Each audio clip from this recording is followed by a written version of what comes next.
for this gathering, of course, I wanted to design something based on the number 15, a puzzle that should have 15 pieces, and the pieces should, if at all possible, form a complete set.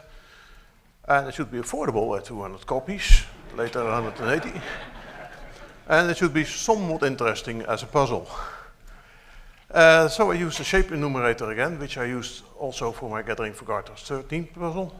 This program enumerates all possible regular polygons with n edge patterns, n edges, k edge styles, with and without flipping.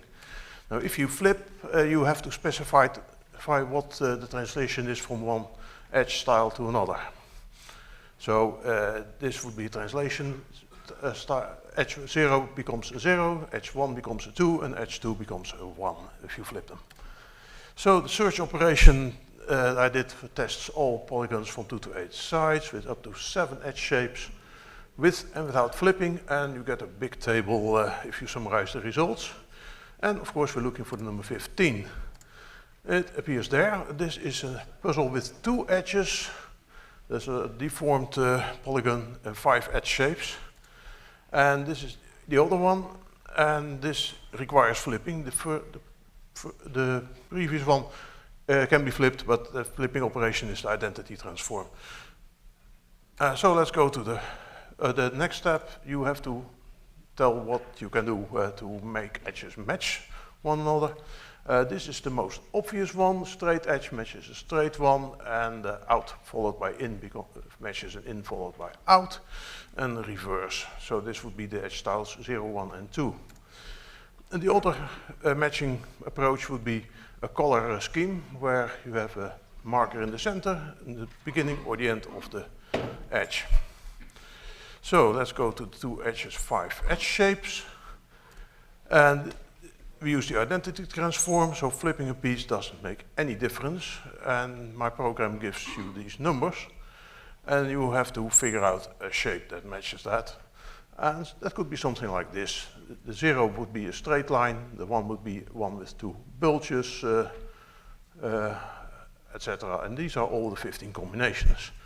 Now you can actually make a 1 by 15 with this in 150,000 ways, and it's totally boring. So let's go to something more interesting.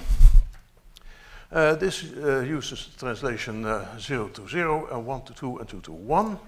And this is the output of the program, and if you make shapes with that, you get this impressive set. And if you flip them, you get, well, some of them are actually the same, but most of them change shape. What shapes can you build from these? How about a 3 by 5 rectangle with straight edges? Turns out you can't.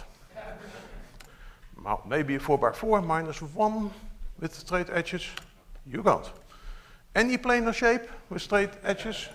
Not possible.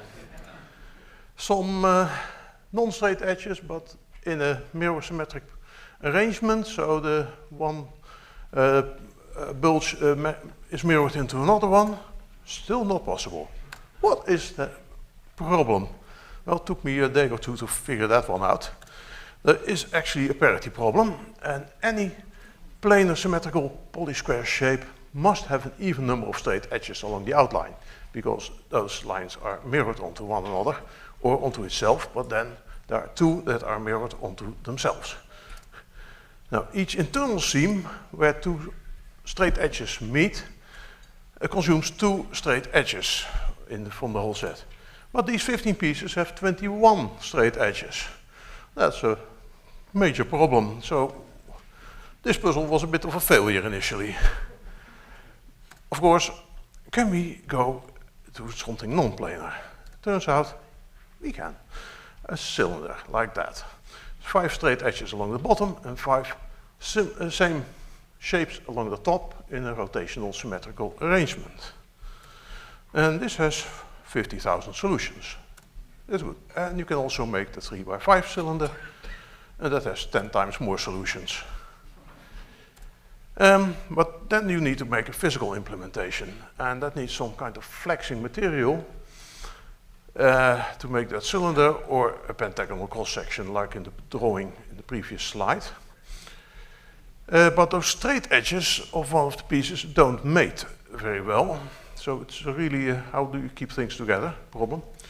Now, you could think of tabs and maybe a lot of sticky tape, but that's also not nice. And magnets, well, at 200 copies, that's going to be expensive. Sticky tape is no fun, and the paper implementation with slots and pockets, I couldn't find one. So we need to go one step deeper. How about the other matching method? The parity problem is exactly the same, and the 5-cylinder has many solutions. I don't know how many. Bird tools will take a year to find out, and the 3-cylinder has probably even more. So we need to implement hermaphroditism, which can again be done with a magnet, which is expensive, but we could also make something with pockets and connectors, which requires a lot of connector pieces, or use really thin tabs and a matching slot above each and below tab to receive its counterpart. And that I managed to do that in paper. This is 4 of those pieces, and they slide together like this. Only similar tabs can go together. Anything else won't. So my exchange puzzle is this sheet. I actually have a copy with me, but you'll find that in your goodie bag. The blue lines are cut and the black lines are score lines.